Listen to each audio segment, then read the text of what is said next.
دوستانو یا حنان یا منان ان ربی قریب مجیب دا وظیفه روزانه کور کې کوي. الله به د کور نه هر قسمه بیماریان هر قسمه مصیبتونو پریشانی ختمي. بسم الله الرحمن الرحیم. سلور کارا خپل خور او لور کې راولې کور بابات شي. چې کله دا غي واده کیږي غي پوي کوي هر ځای به دا غي تعریفي. نمبر 1 تقوا، د ګناه نه ځان بچ کول. ګناهونه وجه تکلیفونه راځي.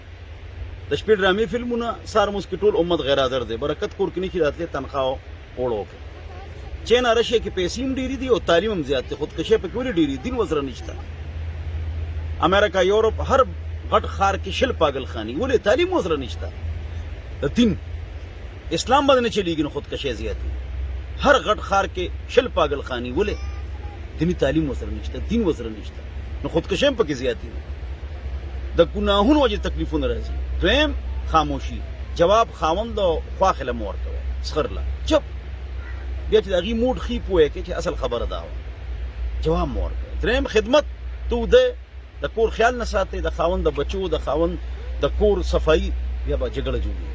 او ډیره اهم خبره دا ده چې د کور خبرې مور پلار ته مکوي. د خاوند د کور شکایات خبرې مور پلار ته مکوي. دا بیا پته ولګي کور برباد شي.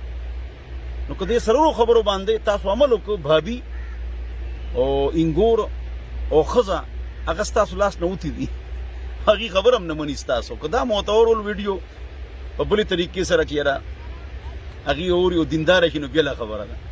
نو په دې عمل کوئ ان شاء الله نو تاسو کور کې برکات نازل شي. پنځه وخت موس کوئ، شرعي پرده کوئ، غانو بجان آلات نه پایس کوئ. والسلام. رك عيناي شوقا ولطيبة ترفة عشقا فأتيت إلى حبيبي فاهدأ يا قلب ورفقا صلي على محمد. السلام عليك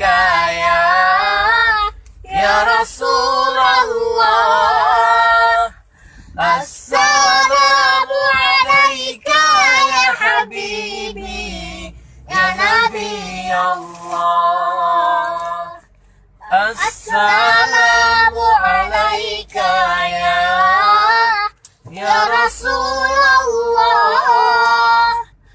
السلام عليك يا حبيبي يا نبي الله يا رسول الله.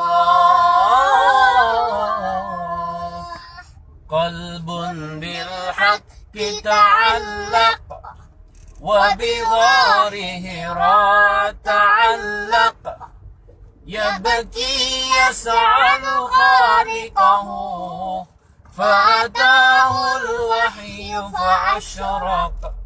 اقرأ اقرأ يا محمد. السلام عليك يا رسول الله.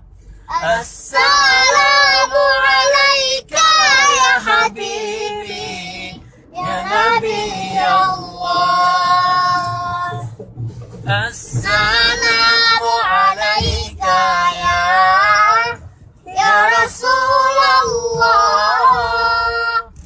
السلام عليك يا حبيبي يا نبي الله يا رسول الله.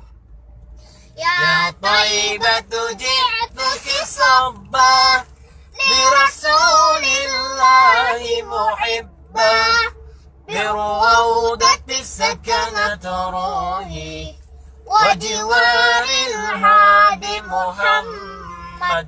يا طيبة جئتك صبا لرسول الله محبا بالروضة سكنت روحي وجوار الهادي محمد. السلام عليك يا رسول الله. السلام عليك يا حبيبي الله يا رسول الله. اللهم صل وسلم وبارك عليه. اللهم صل وسلم وبارك على محمد.